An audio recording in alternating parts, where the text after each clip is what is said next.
Faro en la noche.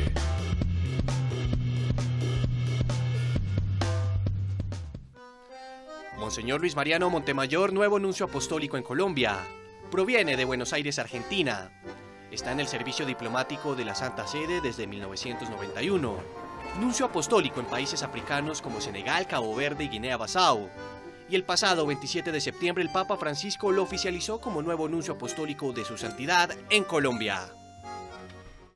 Bienvenidos, queridos cristovidentes, a Faro en la noche. Esta oportunidad es maravillosa porque tenemos la dicha de conversar con el señor nuncio apostólico de su santidad en Colombia, Monseñor Luis Mariano Montemayor Ruiz.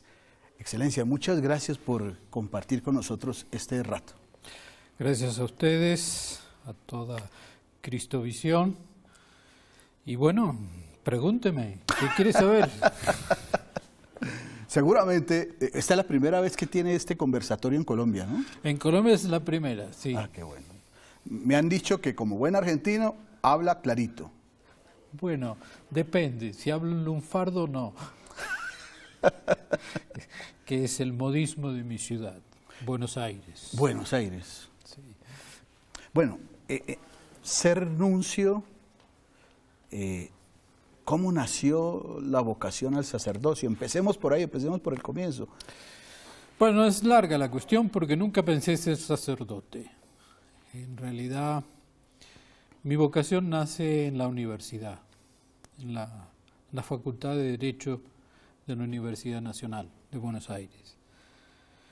Sí, mi familia es una familia católica, de tradición católica, pero mi padre era oficial de la Marina, mi madre había trabajado en el Ministerio de Educación, pero cuando se casó, teniendo que tener en cuenta los movimientos de mi padre y que se quedaba sola, etcétera, renunció a su puesto para dedicarse un poco a la educación de sus hijos. Somos 4 de familia, somos 2 hermanos y 2 hermanas.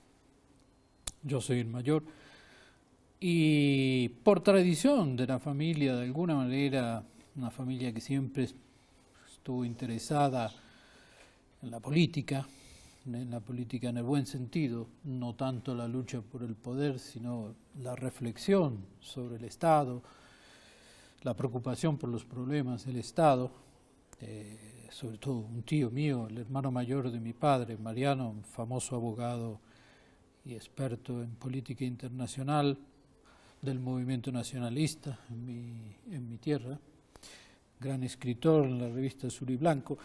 La cuestión política, la cuestión del bien común, la cuestión de los problemas internacionales siempre estuvo en los diálogos de familia entre mi padre y sus hermanos. El hermano menor de mi padre, jesuita, era misionero en Perú, falleció hace ya muchos años.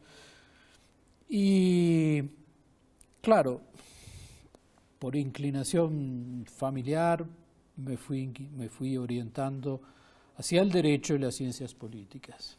Estaba en la Facultad de Derecho cuando se vivieron en la Argentina momentos muy difíciles. Usted sabe, los años 70 fueron años de gran violencia y nuestra generación fue una generación violenta. La generación de los movimientos subversivos o terroristas, ERP, montoneros, la reacción y la represión.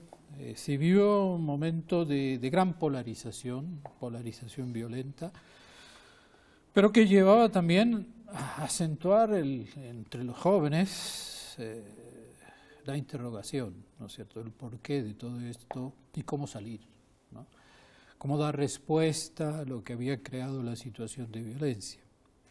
Y es así que muchos de nosotros éramos, de hecho, militantes en la universidad.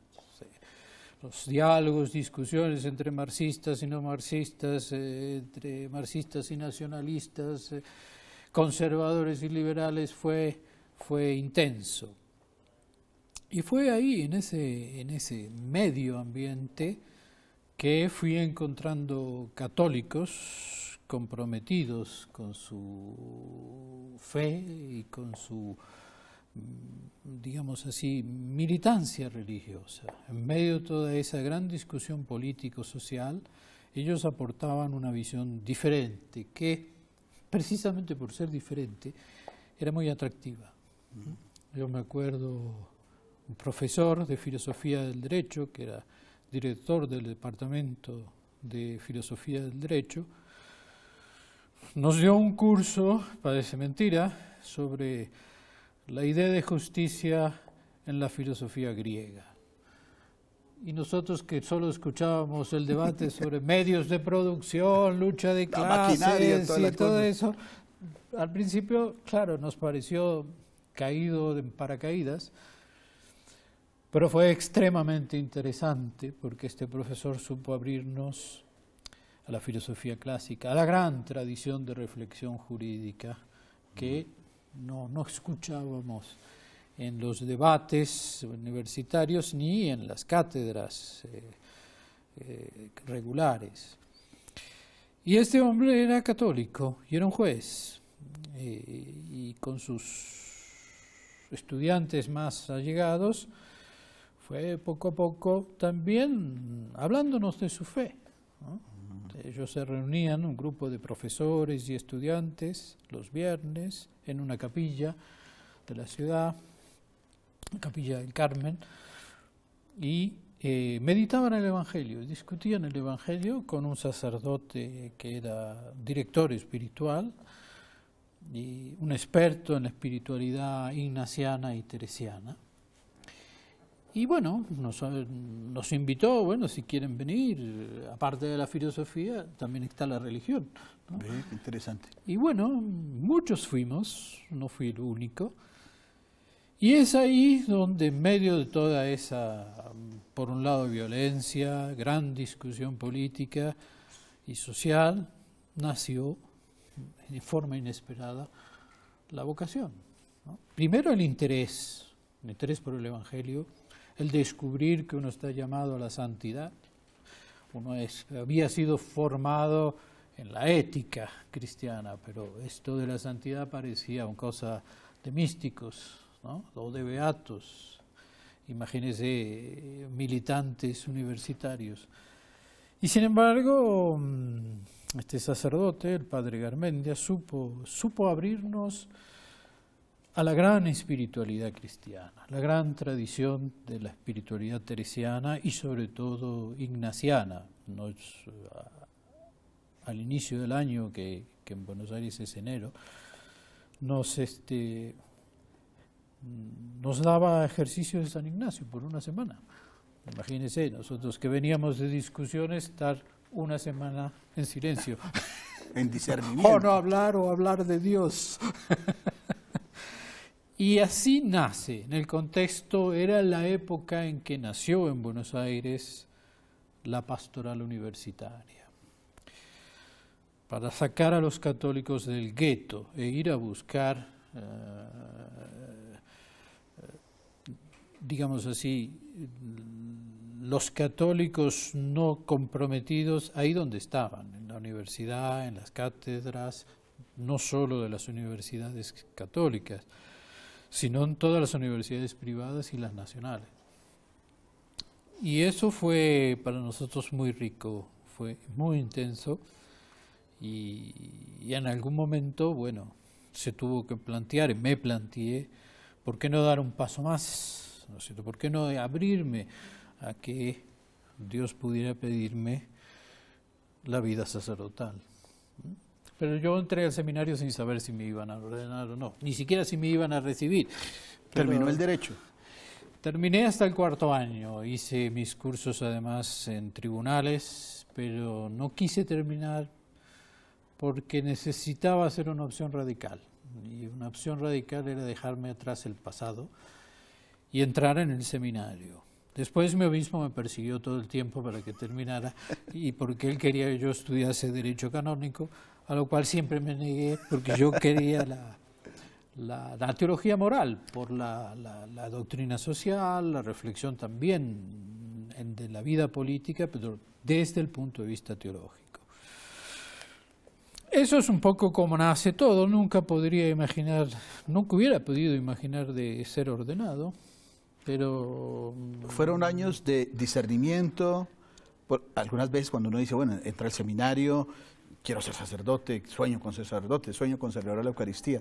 Esos primeros años fueron de profundo, fiel a la verdad. Es decir, tal vez sí, tal vez no. Mire, el propedéutico fue una iniciación, una vida espiritual que uno no practicaba. A pesar de que la preparación para entrar al seminario significó incorporar la misa diaria, la meditación todos los días, hay toda una realidad espiritual sacerdotal que uno tiene que ir aprendiendo, ¿no? El rezo del breviario, las horas de silencio, etc. Y durante la vida del seminario uno pasa sus crisis de discernimiento, ¿no? Yo repito, fui al seminario porque sentía interiormente que tenía que darle a Dios una oportunidad y no excluir un campo de servicio, aunque seguía inclinándome evidentemente a la vida política y a la reflexión política. En el tercer año uno empieza a madurar, empieza a ver que eso puede ser que Dios a uno lo llame verdaderamente al sacerdocio, ¿no? Nunca sentí que tenía que irme del seminario, ¿no? Y la vocación sacerdotal clara solo al final, en los últimos años, sobre todo ya cerca del diaconado, cuando uno ya empieza también a hacer servicios en parroquias, y ahí fue definiéndose. Y terminé ordenado sacerdote por el cardenal Aramburu, que era el arzobispo de Buenos Aires, para la diócesis de Buenos Aires. Esa es un poco la realidad. Después serví en 2 parroquias, una como diácono, la parroquia de San Benito, que era una parroquia, digamos así, de clase media alta, de intelectuales, de profesionales, en el barrio de Belgrano, y como sacerdote, como vicario parroquial en la parroquia de Santa María, que es el barrio de Caballito, un barrio más popular, más cerca del barrio de nuestro Papa, Flores, sí, donde nació además el Club San Lorenzo. San Lorenzo, el famoso equipo. El famoso equipo. Que se volvió internacional solo porque el Papa era... Sí. Y ahí serví 1 año y medio, una parroquia de 40.000 habitantes, porque de alta densidad demográfica en la ciudad. Y fueron años muy ricos, en donde uno aprende a ser sacerdote, porque a ser sacerdote le enseña el propio pueblo, con lo que le demanda, ¿no? Con lo que le pide. Fue una parroquia de muchas horas de confesión, por ejemplo, que era una parroquia de cambio de, como aquí sería el Transmilenio, ¿no? De circuitos, cruce de vías de comunicación, y mucha gente venía de zonas donde no había sacerdote disponible, ¿no? Así que párroco muy tradicional en su pastoral nos pedía horas de servicio, pero le agradezco tanto porque nunca confesé tanto como en esos momentos, ¿no? Bueno, eso es un poco la historia. Formarse en una diócesis, en un seminario diocesano, para ser cura párroco, servir en la iglesia donde el obispo lo ponga. Hasta ahí, ¿de dónde saltó ahí el tema del servicio? ¿Qué momento la cosa se mueve a otro lado? Mi vida está marcada por rupturas. Así como nunca pensé entrar al seminario, tampoco pensé que iba a terminar en la Pontificia Academia Eclesiástica, donde se forma el cuerpo diplomático de la Santa Sede. Y no estaba destinado a eso, ¿no? Mi arzobispo había aceptado a regañadientes que no estudiase Derecho Canónico y que me orientase hacia teología moral. Sabía que de alguna manera me iba a dedicar a la pastoral universitaria, evidentemente. Pero sucedió que un candidato que él mandó a la Pontificia Academia Eclesiástica a los 6 meses se dio cuenta que no era su vocación y se volvió a la diócesis. Y el arzobispo quedó tan furioso porque no lo consultó que se sintió en la necesidad de mandar a alguien, un suplente, digamos así. Y me llamó y me dice claramente, porque era un viejo vasco, duro, y me dice: tú no eres mi candidato, pero me han pedido uno y yo al Santo Padre tengo que mandarle a alguien. Y me han dado tu nombre. Bueno, dime que sí. Y es así como yo pedí 3 días para pensar más o menos, para consultar al director espiritual. Y después, bueno, dije, como entré al seminario sin saber si iba a ser ordenado, bueno, voy a ver qué puedo hacer allí. Yo no sé muchos idiomas. Bueno, los aprendes.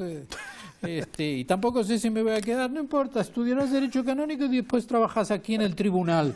Él ya tenía todo resuelto. Y fui a Roma. Fue en 1987.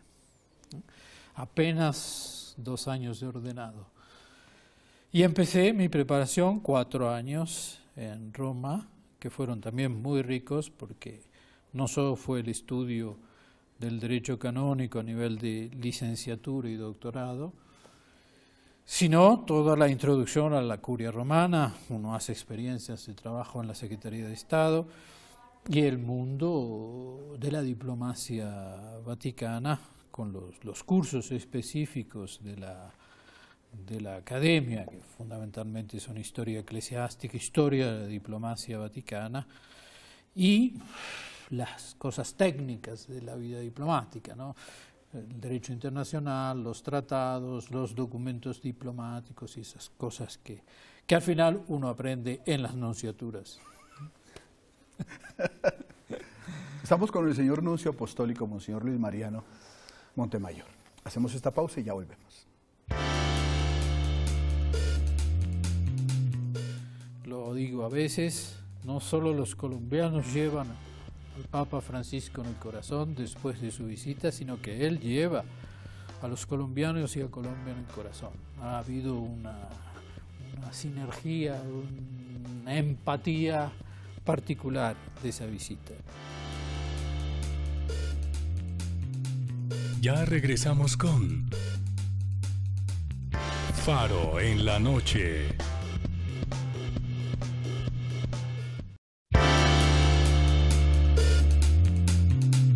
Continuamos con Faro en la Noche.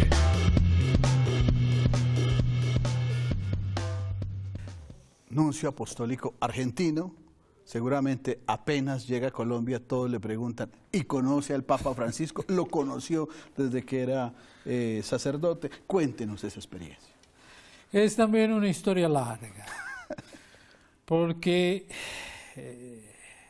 don Jorge, como lo llamamos, don Jorge Bergoglio, Jorge Mario. En Argentina se les dice don a los padres. No, pero en casa le decíamos porque una tradición más española. Era en realidad padre Bergoglio, porque él como jesuita, y teniendo un jesuita en la familia, era un padre, ¿no? Pero mis hermanas siempre decían, cuando él por ahí llamaba a casa, sobre todo para hablar con mi padre o con mi tío, el padre Jorge. Pero bueno, siempre estuvo en casa, porque ha estudiado, sobre todo estudios de posgrado con mi tío, jesuitas, los dos. Claro. Mi padre lo conocía mucho cuando él fue provincial de la Argentina, de la provincia argentina, de los jesuitas. Ellos tenían relación porque él estaba en la Universidad del Salvador, era el canciller de la Universidad del Salvador, que era la Universidad de los Jesuitas. Mi tío Mariano, como escritor y experto en relaciones internacionales, lo conocía también. Así que él siempre estuvo en la familia, pero no particularmente conmigo, porque yo era un pichón en la familia, no tenía relación con él. Hasta que él fue nombrado obispo auxiliar de Buenos Aires. Ahí ya usted era sacerdote. Y yo ya era sacerdote. Y después, cuando ya estaba en el servicio diplomático, empezando apenas, en el 91 que empecé, que me mandaron a la primera nunciatura, Etiopía, él fue nombrado coadjutor de Buenos Aires. No en el 91, 92 él fue auxiliar, pero después pasó a ser coadjutor, claro. Coadjutor es un obispo que acompaña a un obispo ya grande, ¿no? Y con derecho a sucesión, es decir, va a ser el obispo futuro. Y entonces ahí empecé a tratarlo, porque hasta ahora yo trataba, claro, con el arzobispo. Cuando volvía a Buenos Aires, para un poco explicarle cómo andaban las cosas, qué estaba haciendo, etc. Porque uno, en el servicio diplomático, siempre pertenece a su diócesis hasta cuando lo hagan nuncio apostólico, y entonces es obispo, ¿no? Y yo siempre conservé mi relación con el clero de Buenos Aires, porque éramos muchos compañeros de estudios, hoy son todos párrocos, algunos rector del seminario, y eso a uno lo ayuda a pertenecer a alguna parte, porque uno de los problemas de la vida diplomática es que al final uno no sabe sí, de dónde es. Pero bueno, el padre Jorge sí siempre estuvo en el horizonte familiar. Y cuando asumió la responsabilidad de la diócesis, empezó a tratar conmigo como obispo propio, ¿no? Y se preocupó muchísimo para saber cómo estaba.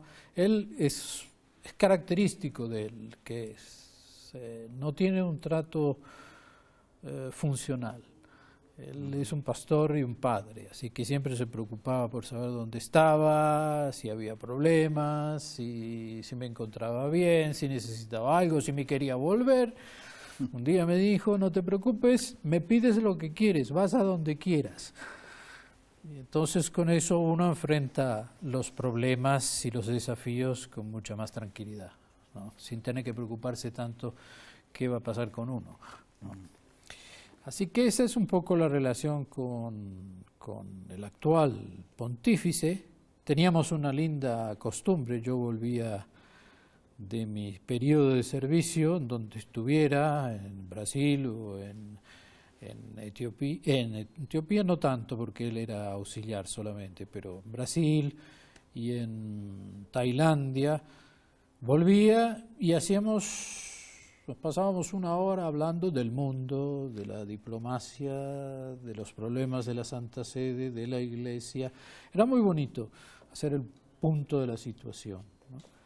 Una realidad que hemos conservado después como pontífice, ¿no? Eso forma parte de nuestra relación personal de amistad, de filiación, porque me considero más un hijo que un amigo, ¿no?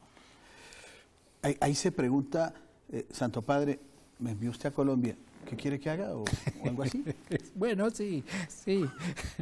Bueno, nos encontramos 2 veces específicamente para saber qué quería que hiciese en Colombia. Primero porque me sorprendió.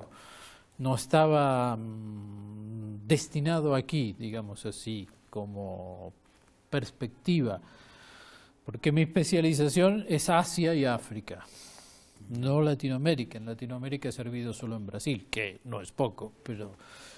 y entonces se pensaba, después de los incidentes en la República Democrática del Congo, que sería largo explicar, pero mandarme a una zona que conozco muy bien, porque no solo estuve, sino que además seguí por casi 8 años en la Secretaría de Estado, que es el sudeste asiático.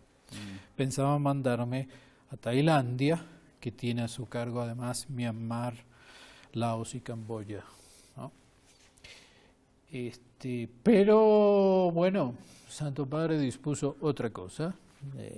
No niego que fue decisión del pontífice mandarme aquí, como latinoamericano, como argentino y como hombre de confianza de él, ¿no?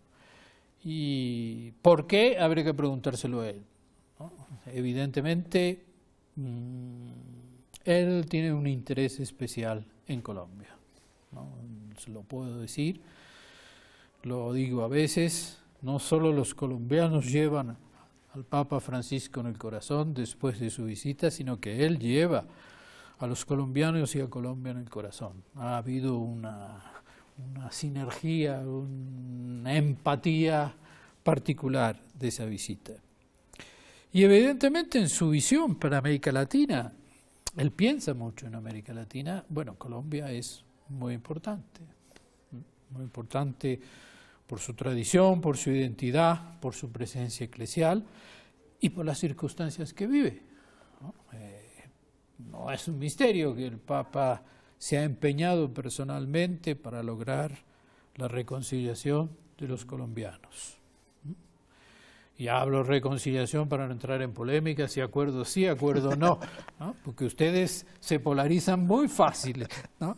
Pero lo cierto es que la reconciliación no solo es un bien para Colombia, y nadie podría reprocharle al Santo Padre que como pastor de los colombianos quiera la reconciliación de los colombianos, sino que es capital para América Latina.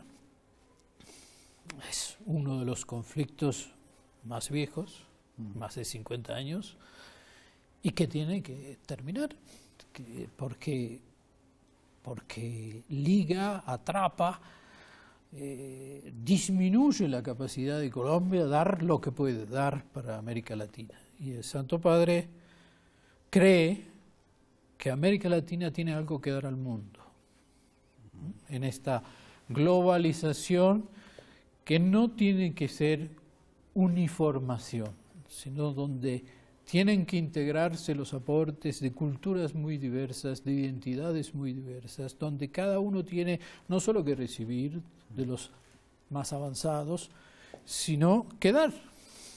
Y evidentemente para él América Latina tiene una identidad, tiene un patrimonio con el cual contribuir, y en eso Colombia es esencial, porque es uno de los países, junto con México, de mayor identidad hispanoamericana. Este es Faro en la Noche del canal Cristovisión. Esta pausa es muy importante, estos mensajes, ya volvemos. Yo me he empeñado por la paz en Colombia y sigo empeñado por la paz en Colombia. Así que mi gran tarea será ayudar a los colombianos a llevar la reconciliación hasta el fondo. Ya regresamos con Faro en la Noche.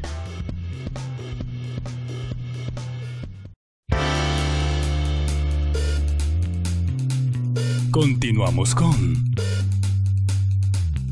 Faro en la Noche.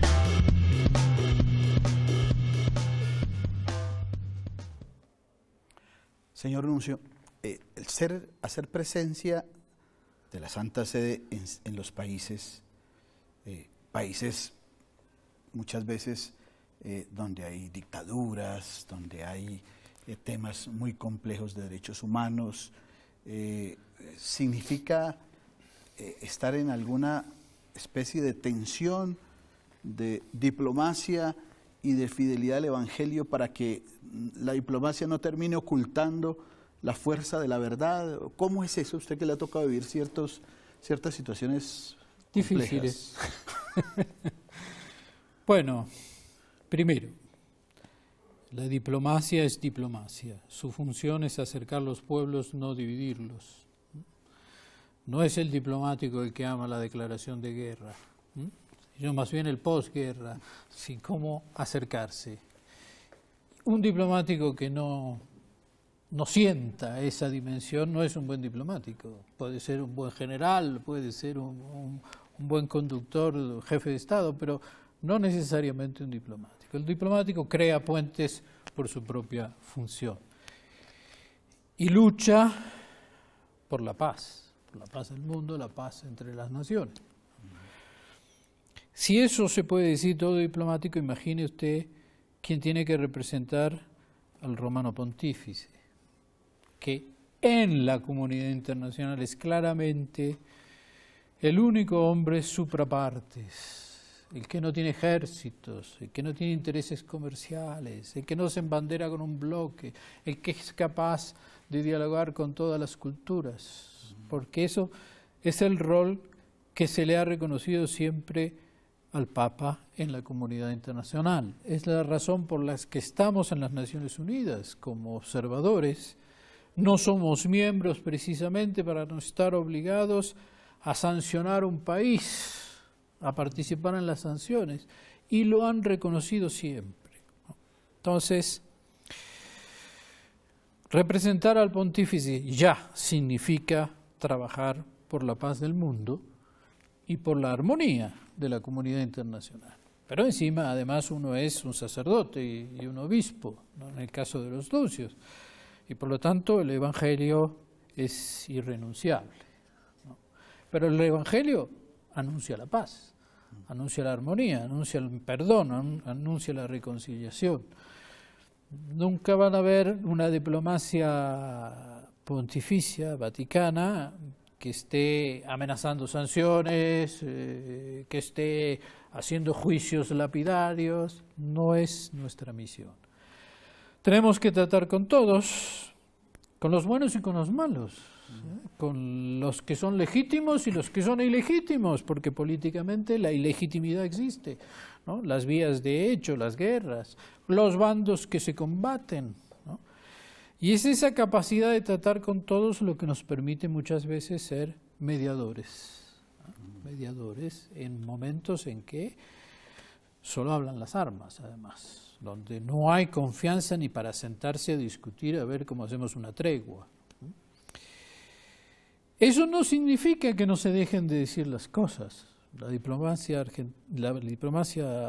vaticana dice, pero dice las cosas en modo que sea posible que la reciban, no como un arma para condenar a unos y embanderarse con otros. A veces tiene también que alzar la voz, y lo hace. A mí personalmente me ha tocado hacerlo en el Congo, cuando se masacran a los niños, cuando se reclutan menores de edad para los grupos violentos de todo tipo, cuando hay represión a la población civil indiscriminada. Y bueno, y eso se dice. Primero se le advierte al gobierno, después si no se hace caso, el Papa habla.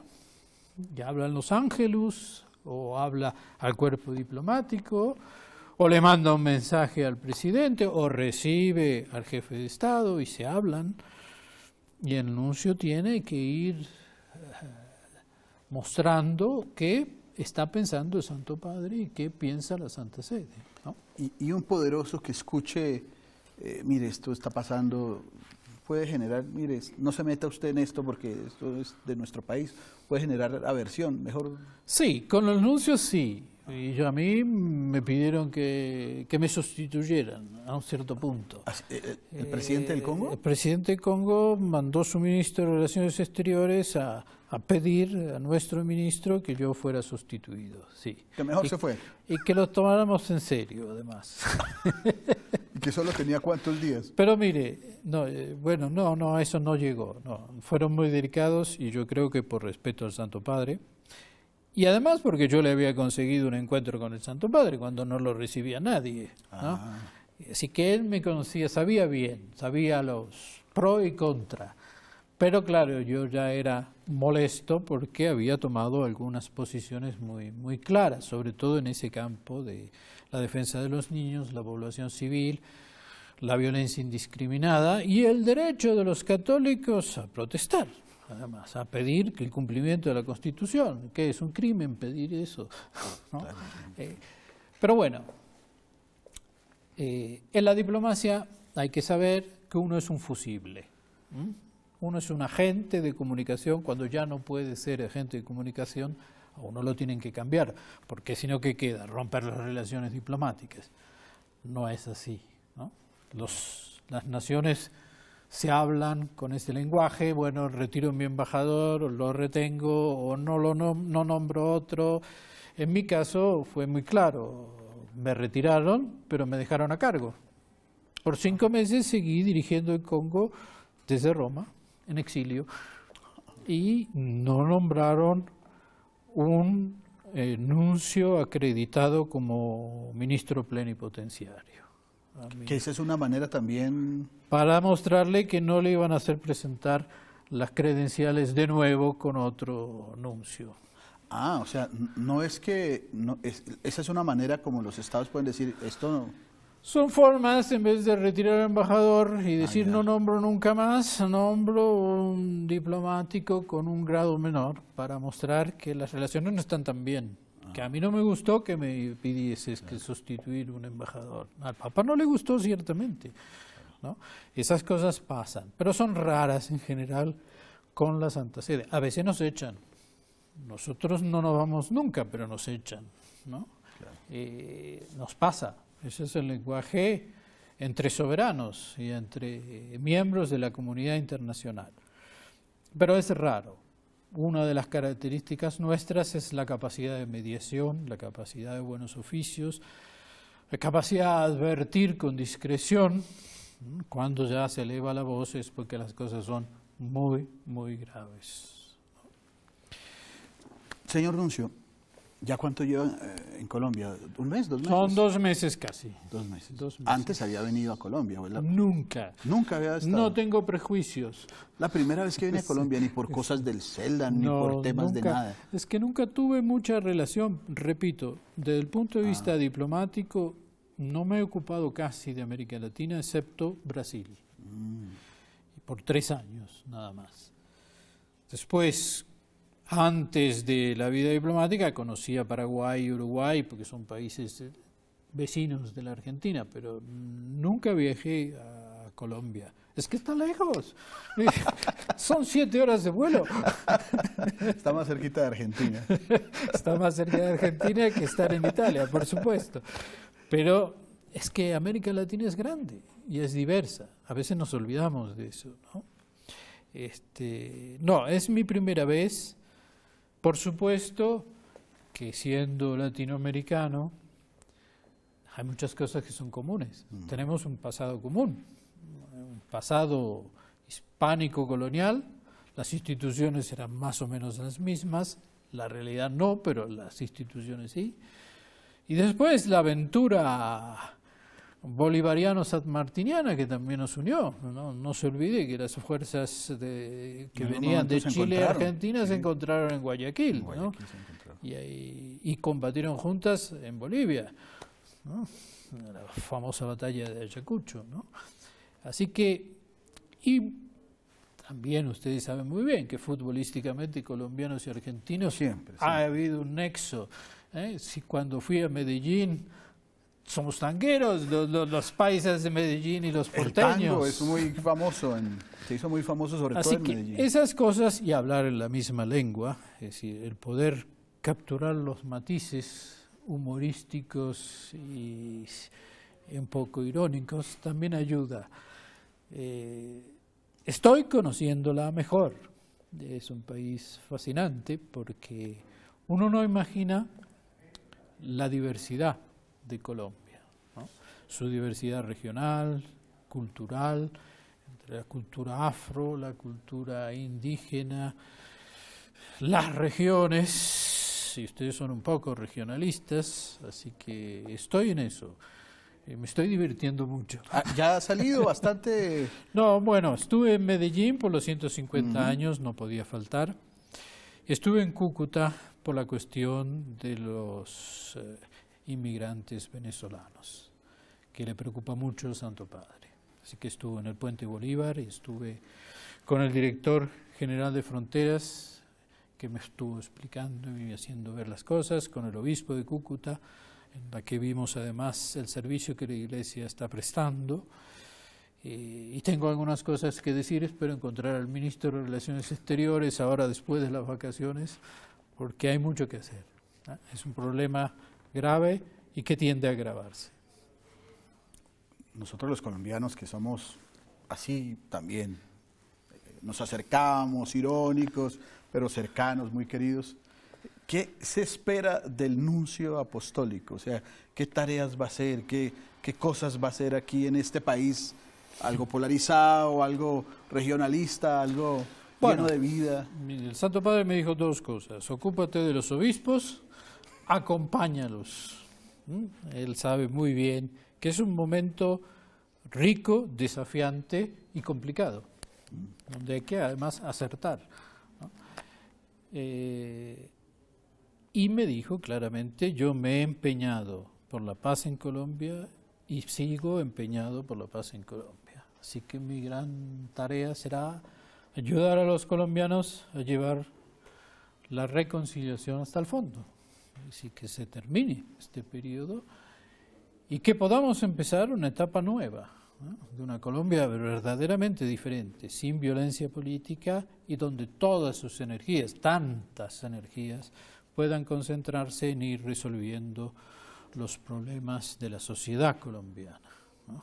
¿Los cargos de nuncio duran un tiempo? ¿Son 6 años, 7 años? ¿O eso es de libre decisión del Papa? No tiene. Eso depende de las circunstancias. Yo me quedé solo 3 años en Congo, pero en general hay un tiempo mínimo.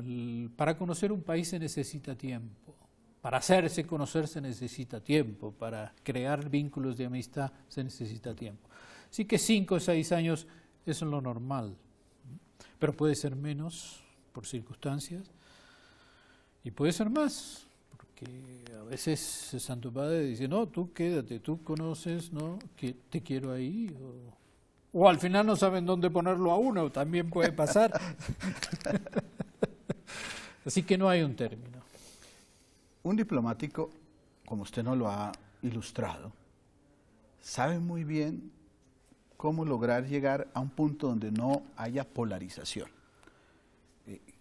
¿Qué cosas son interesantes empezar a trabajar precisamente para que esas ideas que cada uno tiene, esos proyectos sociales, políticos, toda clase, que estoy convencido que deben ser así, no generen esas polarizaciones y esas fuerzas que hagan que las cosas no progresen?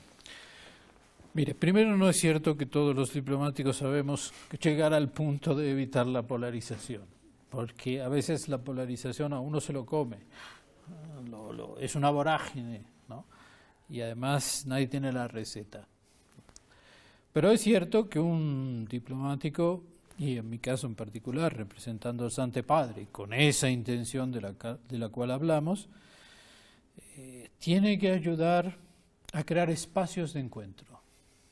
La gente que no se habla en público, que no se habla en la escena política, que pueda encontrarse en torno a un lugar neutral y acogedor, como es la casa de su propio padre, que puede ser el Papa. Y esa es una de las funciones de la nunciatura. Todos tienen derecho a venir. Y espero poder recibir a todos. Y quizás que se hablen entre ellos, ¿no?, que sería bueno. Otra cosa es pensar más al futuro que al pasado. El pasado divide. Yo he sido militante, no me pidan que renuncie a lo que creía y por lo que luché, ¿no?, y por lo que sufrí, y por lo cual arriesgué la vida también, ¿no? Pero aun cuando uno esté en posiciones diversas y se haya incluso combatido, tiene sobrinos, tiene nietos, hijos, primos, que tienen un futuro. Yo no quiero que mis sobrinos vivan lo que yo viví cuando era estudiante universitario, ¿no? Pienso que el futuro, lo que podemos hacer juntos, aunque no pudimos hacerlo en el pasado, puede llegar a crear un espacio de convivencia, de aceptación del otro en su diferencia, incluyendo al otro en el proyecto juntos, por algo diferente, ¿no? Yo creo que, ¿quién quiere que los colombianos se maten entre ellos? ¿No fue suficiente ya? Entonces, bueno, si eso no lo queremos y no hay 1000 formas de hacer las cosas, habrá que ponernos de acuerdo sobre 3 o 4 formas de encarar el futuro de Colombia. Bueno, eso es un poco el rol del Santo Padre en primer lugar, ¿no? Y el de su representante, ¿no? Es el rol de la Iglesia también, que tiene hijos en todos los bandos. Este es un país de cultura católica, es imposible que no haya católicos en un bando o en otro, ¿no? Y esa presencia también puede ser un puente.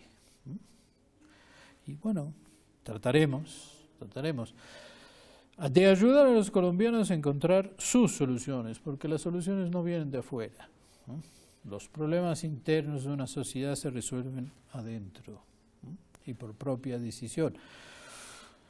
Pero uno puede ayudar, ¿no? Crear el clima, crear una oportunidad, que esa es nuestra tarea y creo que es lo que el Santo Padre ha querido decirme: acompáñalos, acompaña a los obispos, acompaña a los colombianos, ¿no?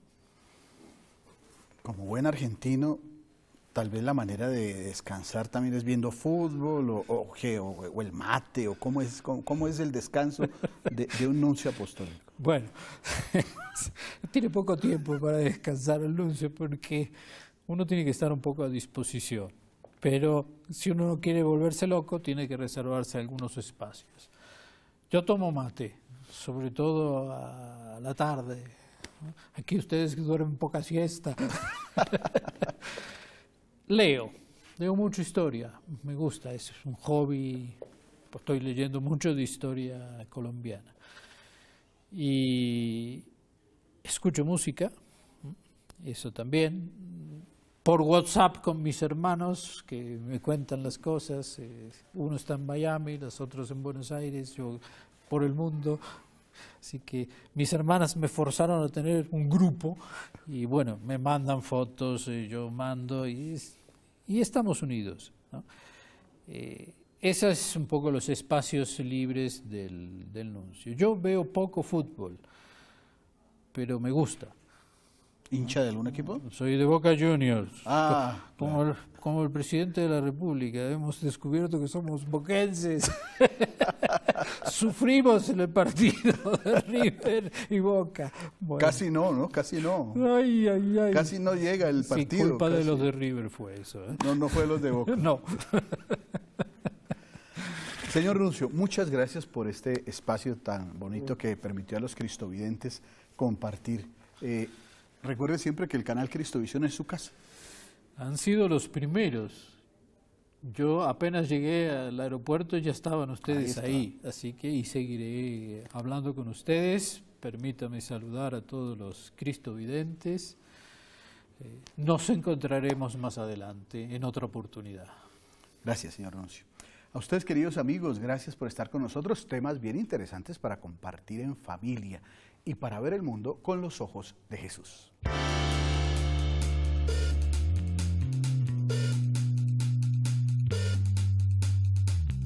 Faro en la noche.